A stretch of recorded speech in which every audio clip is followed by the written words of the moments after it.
साहब, ये बुलडोजर साहब, बुलडोजर। कैसी मतलब अगर ताकत है तो गुंडागर्दी शुरू कर दीजिए। अगर ताकत है तो एक गरीब आदमी जो है, उसने जुर्म किया है, कानून है ना, उसने कोई गलती करी है, अदालत है ना, पुलिस है ना, बुलडोजर चला करके आप वो कर देंगे। ये कौन सा अदालत कहे कि इसको बुलडोजर चला दो, उसको मिसमार करके जमीन से मिला दीजिए, लेकिन अदालत का कानून का फैसला होना चाहिए। बीजेपी को यहां से सरकार को भगा लिया जाए, मोदी साहब को अलविदा कहा जाए, फकीर को अब इजाजत दो कि झोला उठाएं और कहीं चले जाएं, लेकिन झोले की चेकिंग करवा करके हिंदुस्तान की एक चीज भी नाजायज उस झोले में नहीं जानी चाहिए। कांग्रेस को आना चाहिए, इंडिया अलायंस को सरकार बनानी चाहिए, बीजेपी को जाना चाहिए, किसान की बात होनी चाहिए, मजदूर की, औरतों की, नौजवानों की, छोटे कारोबारी की, रेडी वाले की, दुकान वाले की बात होनी चाहिए, अर्थव्यवस्था बचनी चाहिए, अडानी की चेकिंग होनी चाहिए। मतलब सीबीआई को, ईडी को, इन सबको कानून के दायरे में रहना चाहिए। ये सब चीजें जरूरी हैं। ये देश फलना फूलना चाहिए, इससे बहुत कुर्बानी।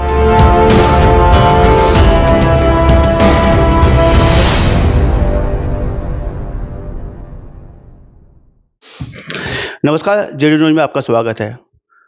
असफलताओं का जिनके सर घेरा रहा कि खिदमत हमेशा मजलूम आवाम की, जो रहे उम्र भर बनकर आफताब, फिर भी न जाने क्यों जीवन भर अंधेरा रहा। हाल ही में समाजवादी पार्टी को अलविदा कहकर कांग्रेस का दामन थामने वाले, जी हाँ, हम बात कर रहे हैं फिरोज आफ्ताब साहब की। फिरोज आफ्ताब साहब अभी हाल ही में जेडी न्यूज के साथ में है। आफ्ताब साहब, आपका जेडी न्यूज में बहुत बहुत इस्तकबाल है, स्वागत है। बहुत बहुत शुक्रिया साहब, बहुत शुक्रिया, थैंक यू। समाजवादी पार्टी को अभी हाल ही में आपने अलविदा कहने का कार्य किया है, लेकिन क्या बात है कि भैया नाराज हो गए? क्या वजह रही होगी भैया के नाराज होने की? कांग्रेस की जो उनकी पटरी बनी हुई थी गठबंधन को लेकर, इंडिया गठबंधन को लेकर, लेकिन पिछले 2-3 दिनों से देखने में आ रहा है कि आपसे जो नाराजगी है वो परस्पर सामने आ रही है। वजह क्या मानते हैं? देखिए साहब, मेरा तो मानना यह है कोई नाराजगी नहीं है। इंडिया गठबंधन की जो बुनियाद है, वो प्रिंसिपल है, वो असूल है, और वो पहला असूल यह है कि हिंदुस्तान को, इस देश को भाजपा से निजात दिलाना। हर सूरत के अंदर भाजपा सरकार जानी चाहिए, जिसने चारों तरफ बर्बादियों की कहानी लिख दी। हर सूरत के अंदर मोहब्बत पनपनी चाहिए, देश बचना चाहिए, ये नहीं कि देश आपस में नफरतों के अंदर। तो ये बड़े असूल के साथ एक उसका बन रहा है। और जितने भी लोग हैं हमारा, आप ये देख रहे हैं कि बहुत सारे लोग इस बात से भयभीत होकर के कोशिश ये करते हैं कि अगर कोई जरा सी चीज भी है उसको बड़ा चढ़ा के पेश की जाए कि साहब इसमें तो बड़े खराब हालात है। लेकिन हम ये बता रहे हैं, इंडिया अलायंस मजबूती के साथ है। हमारे जितने भी नेता हैं, आदरणीय राहुल गांधी जी हों, अखिलेश साहब हों, और कोई हों, आप इससे बेफिक्र रहिए, सब सक्षम हैं, तजुर्बेकार हैं, हर हालात को संभाल लेंगे, हर दिक्कत परेशानी से निकल के बाहर आएगा। गठबंधन सरवाइव कर रहा है, कोई दिक्कत नहीं है, ये आप ही देखिएगा। क्या आपको लगता है कि सपा को अलविदा कहकर कांग्रेस में आ जाना आफ्ताब साहब का क्या गठबंधन को मजबूती देने का कार्य करेगा? क्या समाजवादी पार्टी में गठबंधन मजबूत नहीं हो रहा था आपके रहते हुए, जो कांग्रेस का दामन थामना पड़ा, राहुल भाई के साथ आना पड़ा आपको? क्या ऐसा कुछ आपको लगता है कि गठबंधन में मजबूत हो जाता है ऐसे? देखिए साहब, मैं आपको एक चीज बताऊं, मैंने हमेशा कई जगह हमारी बातचीत हुई, हमने हर जगह इस बात को जाकर के जाहिर किया है कि एक चीज तो है, अगर आज कोई मोदी के खिलाफ लड़ने की हिम्मत रख रहा मंजर आम पर, बाकी सब लोग साथ दे रहे हैं, इसीलिए अलायंस बनाया, इंडिया अलायंस। लेकिन कौन वो ताकत है? वो ट्रेल ब्लेजर्स की एक बहुत बड़ी, ट्रेल ब्लेजर्स ही जो रास्ता बना दे, फिर सब उसके ऊपर चल लें, ये भी बड़ी बात है। राहुल गांधी आज ट्रेल ब्लेजर की तरह है। राहुल गांधी जी ने वो रास्ता बनाया है, पूरे हिंदुस्तान को ये दिखाया कि नहीं, जो ये, मैं तो इसको राक्षसी ताकत कहूंगा कि इनसे लड़ा जा सकता है। भगवान राम के देश के अंदर कभी भी कितनी ही ताकत में पहुंच जाए, लेकिन राक्षसी ताकत से लड़ा जा सकता है। और राहुल गांधी जी आज वही काम कर रहे हैं। हमने दौर पहले भी देखे, मैंने एक अक्सर कहा इस चीज को, मुझे ये बात अफसोस रहती थी कि काश हम उस टाइम पैदा ना हुए। महात्मा गांधी किस तरीके से एक कमजोर सा आदमी, जिसके शरीर पर भी कपड़ा बड़ा कम था, इतनी बड़ी ताकत से लड़ता है जिसके साम्राज्य में सूरज नहीं डूबता, पूरी दुनिया के अंदर हुकूमत है। हम सोचते थे कि काश हम उस वक्त पैदा होते तो बापू गांधी को देखते, उनके साथ कदम बा कदम चलते, शायद इस देश के लिए हम भी कुछ कर पाते। लेकिन आज मुझे फख्र महसूस देता है कि आज वही रोल दोबारा आज मॉडर्न इंडिया के अंदर अगर आज कोई बापू को देखना चाहे तो राहुल गांधी जी को देख ले, बापू नजर आ जाएंगे। तो इसलिए मैं ये कहता हूं कि राहुल जी के साथ हम इसलिए आए। मैं अब तक आपको इस बात का जवाब दे रहा था हम कांग्रेस में क्यों आए।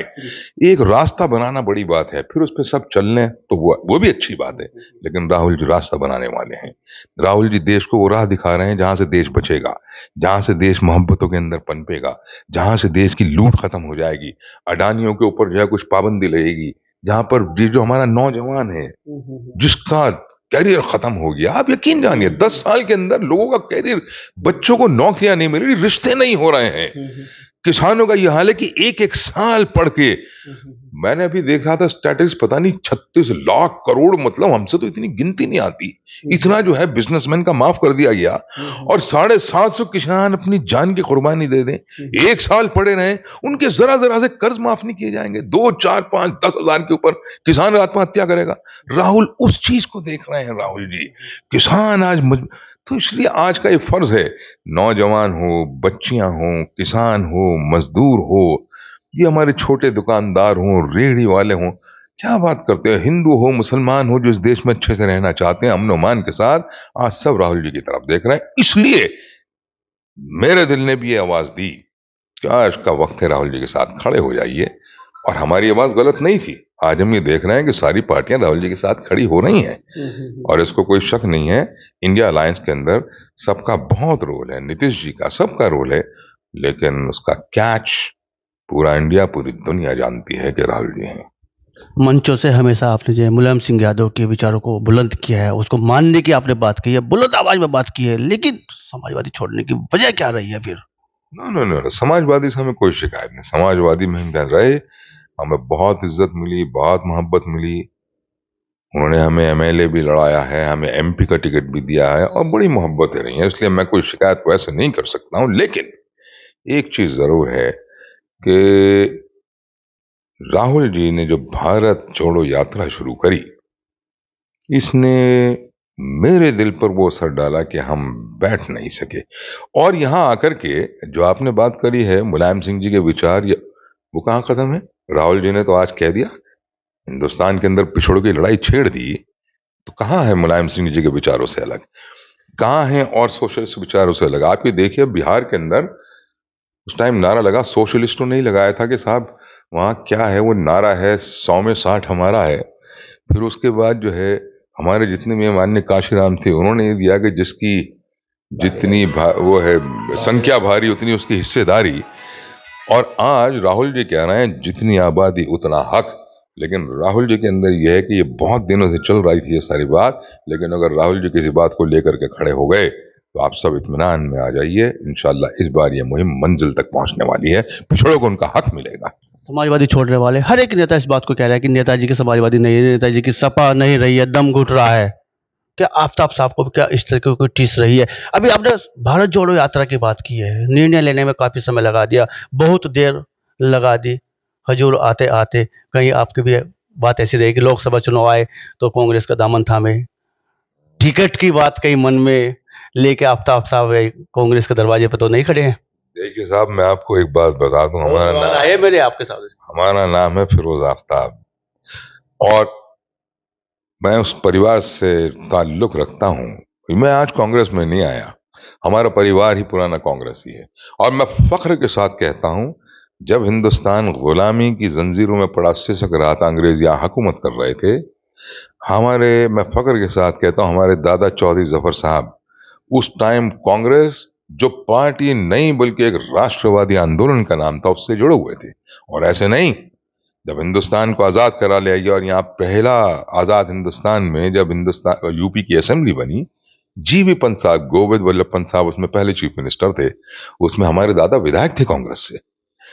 तो मेरे पे एक कांग्रेस विचारधारा का प्रभाव हमेशा से रहा, इसमें कोई शक नहीं है। और क्योंकि हमारी परवरिश हुई तो हम वो कहानियां सुनते सुनते सुनते पैदा हुए हैं, तो हमेशा जहन के अंदर एक वो चीज रही है। और जब मैं बात करता हूं कांग्रेस एज अ राष्ट्रवादी आंदोलन, उसके अंदर ये पहले है कि देश का हित फर्स्ट, कोई भी चीज तो वो देश के लिए। कोई, हम भी मुसलमान थे तो क्या मुस्लिम लीग में चले जाते? हमारे उस टाइम भी ये सोचती कि नहीं, हिंदुस्तान और सबको मोहब्बत से मिलकर रहना, वही तो राहुल गांधी जी कह रहे हैं। डरो मत, भारत जोड़ो। तो ये हमारे दादा भी इसी में थे, पोता भी आज उसी के अंदर है। तो इसलिए, और रही इलेक्शन की बात, इलेक्शन तो लड़ने के लिए मतलब हम 100 दरवाजे हैं, आप जानते हैं, लेकिन हम इसकी फिक्र नहीं करते। हमारी जिंदगी में जो शुरुआत हुई 96 के अंदर, 96 के अंदर हमने इलेक्शन लड़ा। हम उस टाइम आजाद लड़े थे, और आजाद इलेक्शन 96 में आप ये जानिए कि बड़ा मुश्किल, और खास तौर से मुसलमान का तो ये हाल था कि एक तरफा समाजवादी की तरफ, लेकिन उस टाइम यहां पर कुछ मसले इश्यूज ऐसे आ गए कि वो बात हक की बन गई। और मैं हमेशा कहता हूं, हक पर अगर जबान खामोश रहेगी, उससे पहले जमीर की मौत होना लाजिम है। और अगर किसी का जमीर जिंदा है तो उसकी जबान भी बोलेगी और वो हक की बात भी उठाएगा। तो उसी फितरत के मुताबिक हमने जो 96 का इलेक्शन लड़ा, वो किसी पार्टी वार्टी से नहीं। जब हम इलेक्शन लड़ने पर आते हैं, आजाद भी लड़ जाते हैं। हक और असूल और आइडियोलॉजी होनी चाहिए। तो मतलब ये चुने तो दे रहे हैं कि नहीं मिलेगा तो आजादी भी लड़ लेंगे। नहीं, हम जो यहाँ आए कांग्रेस के अंदर, उसकी सिर्फ एक है, मैं अपनी मंशा से एक आइडियोलॉजी, भारत जोड़ो यात्रा, राहुल गांधी जी, प्रियंका गांधी जी, ये आपका पिछड़ों का हक, किसान का हक, मजदूर का हक, नौजवानों का हक, गृहिणियों का हक, इन सब चीजों को लेके आए। डूबती हुई अर्थव्यवस्था को बचाना है, और उसके अंदर अगर एक कोई जिम्मेदार, क्या अडानी साहब जो है खुलेआम सारे के सारे हिंदुस्तान को खरीद रहे हैं, उन्हें बेचा जा रहा है, कोई अंधे हो गए हैं, सबको दिख नहीं रहा क्या? लेकिन एक भय का माहौल है, डरते हैं लोग। राहुल जी कह रहे हैं डरो मत, मत डरो ईडी से, मत डरो सीबीआई से, देश सबसे बड़ा है। अडानी साहब बहुत बड़े होंगे, लेकिन देखिए राहुल जी, क्योंकि देश के अगर हक के अंदर कोई है, तो ये सब चीजें हैं जो हम लेकर के आए हैं। और इलेक्शन पार्टी आदेश करेगी तो इलेक्शन भी लड़ा जाएगा, इससे हम डरने वाले नहीं, हम बड़े जिगरदार लोग हैं। और पार्टी अगर हमें किसी और तरीके से कहेगी, पार्टी का आदेश जो है वो सर्वोपरि है। उसके अंदर हम हूं, कोई और हो, पार्टी का आदेश। आज सबसे बड़ा मुद्दा यह है कि आओ एकजुट होकर के, ना किसी से डरें, आपस में मोहब्बत कायम करें, और बीजेपी को यहां से सरकार को भगा लिया जाए, मोदी साहब को अलविदा कहा जाए।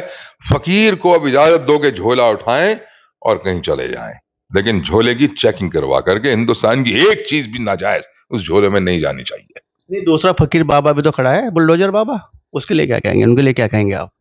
देखिए साहब, लैंड में तो वो भी है ना। जी जी, मेरा एक चीज मैं आपसे बताऊं, मतलब मैं नहीं कह रहा हूं, ये आप ही हैं, ये कोई भी बता दे मुझे। इनकाउंटर एक लफ्ज है, और इनकाउंटर के अंदर अगर मान लीजिए कोई बदमाश है, कोई क्रिमिनल है, वो इस किस्म की वायलेंस करे, और तो उसको सरकार का फर्ज है कि उसको रोके, तो ये तो इनकाउंटर हुआ। लेकिन अगर इनकाउंटर एक पॉलिसी बन जाए कि साहब लेकर के मारना है, तो वो इनकाउंटर नहीं, वो स्टेट स्पॉन्सर्ड मर्डर है। ये कोई मैं नई थोड़ी बात कह रहा हूं, सब लोग जानते हैं इनकाउंटर अलग चीज है, स्टेट स्पॉन्सर्ड मर्डर्स हो रहे हैं ये। तो कौन आदमी है जो उसको सही कहे? अगर स्टेट स्पॉन्सर्ड मर्डर्स को प्रमोट किया जाएगा, तो ये कानून कहां जाएगा, ये अदालतें कहां जाएंगी, ये संविधान कहां जाएगा, ये राइट्स और लिबर्टीज कहां जाएंगी? तो ये बहुत बड़ा मुद्दा है, ये इतना छोड़ा। अब ये बुलडोजर साहब, बुलडोजर कैसी, मतलब अगर ताकत है तो गुंडागर्दी शुरू कर दीजिए।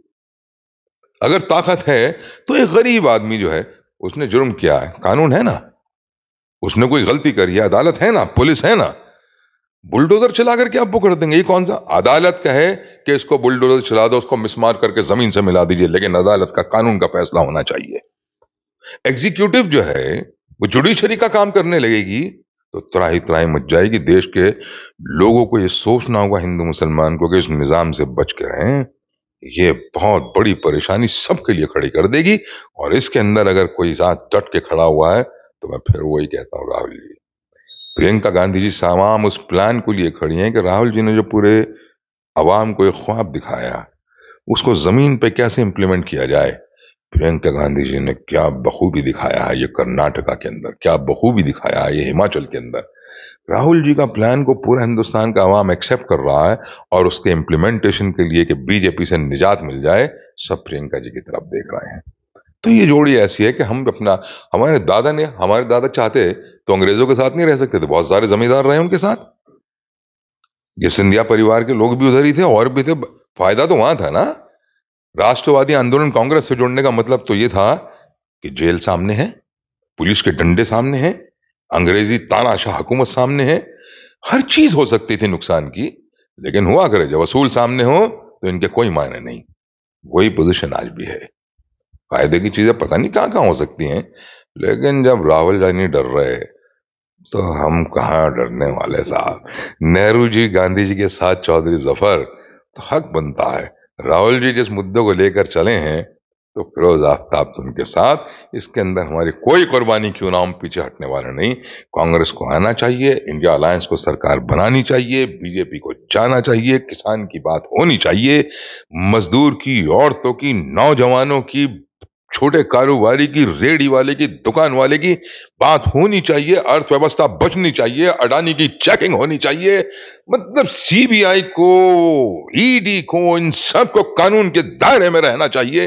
ये सब चीजें जरूरी हैं। ये देश फलना फूलना चाहिए। इससे बहुत कुर्बानियां हुई हैं, इस देश के लिए बहुत कुर्बानियां हुई हैं। मैं तमाम हिंदू मुसलमान से ये कहता हूं कि आज को सोचने का मौका नहीं है, सब एक होकर के अलायंस के साथ। और हो सकता है इन चीजों में ना पड़िए कि साहब अखिलेश जी में यूं हो गया, उन्होंने यूं कह दिया, उन्होंने, कुछ नहीं है। लोग बहुत बहुत बातें बनाएंगे। ये सब के सब लोग इतने समझदार हैं। उसके अंदर अखिलेश जी हों, नीतीश जी हों, लालू जी हों, ममता जी हों, शरद पवार साहब हों, महबूबा मुफ्ती हों, अमर फारूक साहब हों, XYZ कोई हो, और स्टालिन साहब हों, सब इतने जबरदस्त समझदार परिपक्व लोग हैं कि घबराइए मत। ये कितना भी कोशिश करें कुछ नहीं है। बिल्कुल अलायंस मजबूत है और इस इलेक्शन के अंदर फतेह पाकर हिंदुस्तान के लोगों को निजात देगा, ये मेरा मानना है। सियासत में धर्म की बातें कहाँ तक सही मानते हैं आफ्ताब साहब? बिल्कुल नहीं, बिल्कुल नहीं। बाबा साहेब ने जो कह दिया, इसमें फिरोज आफ्ताब को बोलने की जरूरत नहीं। बाबा साहेब ने जो कह दिया फाइनल। वर्तमान परिवेश को कैसे देखते हैं फिर आप? वर्तमान को मैं ऐसे देखता हूं कि लिल्ला सब उठ करके खड़े होइए। अगर मैं मुसलमान हूं तो आप हिंदू है ना, आपको कोई दिक्कत नहीं, तो मैं क्यों दिक्कत मान रहा हूं? और जो लोग दिक्कत मान रहे हैं वो बाबा साहब के संविधान की मुखालफत कर रहे हैं। हम सबको उठ के बचाना होगा। हिंदू एक अच्छा हिंदू रहे, मुसलमान एक अच्छा मुसलमान रहे, तो ये देश फले फूलेगा। बाबा साहब देश को बहुत मोहब्बत करते थे, इसीलिए उन्होंने ये कानून दिया था। और अगर वो देश से मोहब्बत ना करते तो फिर वो धर्म की इज्जत की बातें करते। बाबा साहब ने कह दिया नहीं, अपने अपने उसके अंदर खुश रहो, लेकिन सब मिलके भाई भाई की तरह रहो। हिंदुस्तान एक वो माला है जिसके अंदर हिंदू, मुस्लिम, सिख, ईसाई, जैन, बौद्ध एक माला में, एक सूत में पिरो करके एक माला बन गई। यही हिंदुस्तान है। वापसी फिर से सब समाजवादी पार्टी को लौटते हैं क्या? यह वर्तमान परिवेश में देखने में आता है कि नेताजी की समाजवादी, नेताजी की सपा अब नहीं रही, भैया की सपा दूसरी वाली सपा हो गई। कुछ नेताओं का कहना है, मानना है, जो समाजवादी छोड़ के आया था कि घुटन महसूस हो रही थी। नेताजी के रहते सम्मान मिलता था, अब सम्मान नहीं। क्या आफ्ताब साहब को भी यह महसूस हुआ, जो सपा को अलविदा कहने का, साइकिल छोड़कर कांग्रेस का जो दामन थामा है, हाथ थामा है, कहीं ये वजह तो नहीं रही आपकी भी? नहीं साहब, देखिए, हम ये नहीं कह सकते कि हमारा दम घुट रहा था। मैं तो हमेशा कहता हूं हमें वहां बहुत इज्जत नहीं, मिली। नेताजी में और अखिलेश भैया में कोई फर्क है क्या? जरूरी होता है। देखिए, जनरेशन टू जनरेशन का फर्क होता है। जो तरीका मतलब नेताजी का था उसमें कुछ ना कुछ फर्क रहना अखिलेश भैया का वो लाजिम है, मतलब एक सेंसिबल बात है। लेकिन ये कहना कि वो गलत है या कम असर है, नहीं, ऐसा नहीं है। और आज के दौर के अंदर हमारा जो ताल्लुक है कांग्रेस मैन का, मैंने फिर आपसे बताया, ट्रेल ब्लेजर्स अलग होते हैं और ट्रेल पे चलने वाले अलग। तो राहुल जी ट्रेल ब्लेजर तो हैं, एक राह तो बना रहे हैं, तो बस यही है। और इस राह को बनाने के अंदर, हम राह को बनाने के अंदर भी बहुत काम, ये मेरा जुनून है। देश के लिए मैं कुछ करना चाहता हूं, इसलिए मुझे, मैं रुक नहीं सका। और मैंने तो ये बात पहले हमसे कुछ लोगों ने पूछा जब भी बताई थी। मैडम प्रियंका गांधी जी ने हमें बुलाया था 26 ऑफ जुलाई को, 26 जुलाई को। और मैं तो मुल्क के, हमारी तो पहली मुलाकात थी। I was very impress. मतलब किस कदर सिंपल, किस कदर इज्जत देने वाले लोग, किस कदर वेल वर्स्ड, इंडिया के एक एक इशू की समझदारी, वो किस कदर सिंसेरिटी। तो सही बात तो यह है कि हमने बताया नहीं था, क्योंकि हमें कहा गया था कि साहब अभी रुक जाइए, जब नया डिस्पेंसेशन यूपीसीसी आए तो ज्वाइन कर लीजिएगा, तो इसलिए वो चीजें बताई नहीं जाती। तो हम खामोश थे, लेकिन हमारी बात तो 26 को ये हो गई थी। तो राहुल जी हैं, प्रियंका जी हैं, मैडम सोनिया हैं, और मतलब आज के दौर का, देखिए मैं एक बात बताऊं आपसे, ये भी आप लिख लीजिएगा, सन 90 की बात है, मेरी अपने तजुर्बे की। तो उस टाइम लोग ये कहा करते थे, हम तो उस टाइम पढ़ रहे थे, तो जब लोग पॉलिटिक्स की बात ये वो, तो लोग ये कहा करते थे कि देखिए साहब, हालात सिचुएशंस ऐसे हो रहे हैं कि अगले 25-30 साल वो मुलायम सिंह के हैं, मायावती जी के हैं, मतलब और वो रहा भी। लेकिन एक बार फिर पूरे के पूरे पॉलिटिकल हालात करवट ले रहे हैं। आज हर हर इंसान इस बात को कह रहा है कि अगले 25-30 साल अब कांग्रेस के हैं, प्रियंका जी के हैं, राहुल जी के हैं, और इसमें कोई बहस नहीं, सब जान रहे हैं। और एक चीज तो ये होती, मतलब आप जरा जाकर के देखिए, पूरे हिंदुस्तान के अलावा, भारत के अलावा, इंग्लैंड के अंदर कैसे राहुल जी के प्रोग्राम हो रहे हैं, किस तरीके से लोग हाथों हाथ ले रहे हैं। अमेरिका के अंदर, फ्रांस में, जर्मनी में, दुनिया का कौन सा हिस्सा ऐसा है, क्योंकि उस राहुल जी का जो एक थिंकिंग पैटर्न है, एक सोच है, हर चीज को जैसे उनका एक गहन मंथन करके अंडरस्टैंडिंग और उसका जवाब और सॉल्यूशन है, पूरी दुनिया मान रही है उसको। तो ये मेरे कहने की बात नहीं है, ये तो आप देख रहे हैं। कौन सी इंटरनेशनली आप जाइए, एक से एक बड़ी यूनिवर्सिटी के अंदर, ऑक्सफोर्ड में, कैम्ब्रिज में, कहाँ कहाँ, तो राहुल जी ने एक रास्ता बना दिया, देश बच रहा है। लेकिन लोकसभा चुनाव नजदीक है और जनता को पिक्चर तो कुछ और दिखाई जा रही है राहुल जी की, उसको लेके क्या कहना चाहेंगे आप? देखिए साहब, हम एक बात बता दें आपको, इसमें कोई मिस्टेक ना रखिएगा। अभी हाल फिलहाल के अंदर भी और पहले भी, जो पहले भी पिछली बार चुनाव हुआ, पिछली बार चुनाव का आप गौर कीजिए, गुजरात, मैं हमेशा कहता हूं कि ऐसे कान पे से निकल के गई, वरना राहुल जी ने गुजरात में भी हरा दिया था। वो सूरत में जो आखिरी फेज था, वो 17-18 सीटों का, उसको उन्होंने मैनेज किया, तो 8-9 से बीजेपी गवर्नमेंट बच गई थी। इस बार कुछ पॉलिसी के तहत मेरे ख्याल से राहुल जी ने उसको अवॉइड किया है। राजस्थान में इलेक्शन हुए, बीजेपी को हरा दिया गया। बिहार में इलेक्शन हुए, बीजेपी को हरा दिया गया। हरियाणा में बीजेपी को हरा दिया गया। कर्नाटका में बीजेपी को हराया। मध्य प्रदेश में, महाराष्ट्र में, गोवा में, मतलब कहाँ नहीं। और अब भी जो आपके सामने इलेक्शन आए हैं, इसी बार अभी देखिए, दिल्ली के अंदर जो म्युनिसिपल कॉर्पोरेशन के इलेक्शन हुआ, मैसिव रिकवरीज, कांग्रेस और बीजेपी को कितना शिकस्त। हिमाचल के अंदर जहां मैडम प्रियंका गांधी ने पूरी जिम्मेदारी निभाई, कोई सोच नहीं सकता था, बीजेपी को शिकस्त। कर्नाटका के अंदर शिकस्त। अब लिखिए 5 स्टेट के अंदर चुनाव हो रहे हैं, मध्य प्रदेश में, राजस्थान में, तेलंगाना में, आपके इसमें छत्तीसगढ़ में और मिजोरम, 5 के 5 में कांग्रेस आ रही है।